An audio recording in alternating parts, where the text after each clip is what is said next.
नमस्कार मित्रांनो, पॅथवेमध्ये आपणा सर्वांचं सहर्ष स्वागत. या ठिकाणी मी आपणास सांगणार आहे की सध्या आता उन्हाळ्याचे दिवस आहेत आणि अशात बरेच प्रकरण घडत आहेत की धावत्या चालत्या वाहनांना आग लागते. तर अशा परिस्थितीत काय खबरदारी घ्यावी या संदर्भात एक लेख आलेला आहे पेपरमध्ये. तर त्याबद्दल आपण थोडंसं डिस्कशन करूया.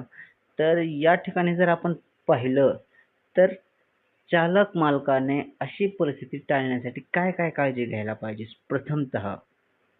तर या ठिकाणी लिहिलेलं आहे की सुरुवातीला जे काही आपण वाहन चालवत आहोत, राईड करत आहोत, त्याची नियमित देखभाल दुरुस्ती करणे आवश्यक आहे. इंजन ऑइल, कूलंट, बॅटरी, वायरिंगची वेळोवेळी तपासणी करावी.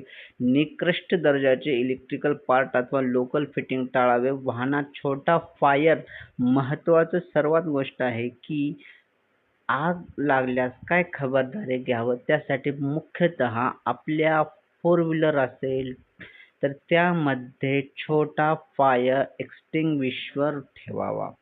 भर उन्हात दीर्घकाळ कोणतेही वाहन चालवणे महत्वाची गोष्ट. कंटिन्यू अशा परिस्थितीत उन्हामध्ये कुठलेही वाहन कंटिन्यू चालवू नये.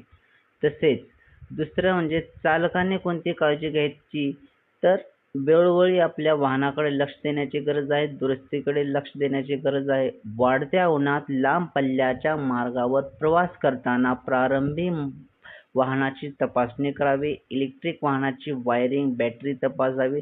शिवाय वाहन काही तासानंतर सावलीत थांबवावे असा सल्ला वाहन दुरुस्ती करणाऱ्यांनी दिला आहे.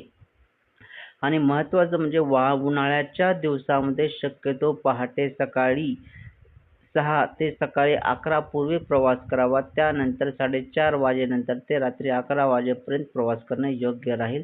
दुपारच्या वेळेला उन्हाची तीव्रता पाहून प्रवासाचा निर्णय घ्यावा. तर अशा प्रकारचा हा लेख आहे. यामध्ये बऱ्याच गोष्टी सांगितलेल्या आहेत व धावत्या वाहनांना आज आपण पाहतोय आग लागते. खबरदारी तत्पूर्वी घेणे अतिशय गरजेची आहे. नाहीतर आपली एक चूक खूप महागात पडू शकते. त्याच्यामुळं काळजी घ्या. व्यवस्थित राहा. धन्यवाद.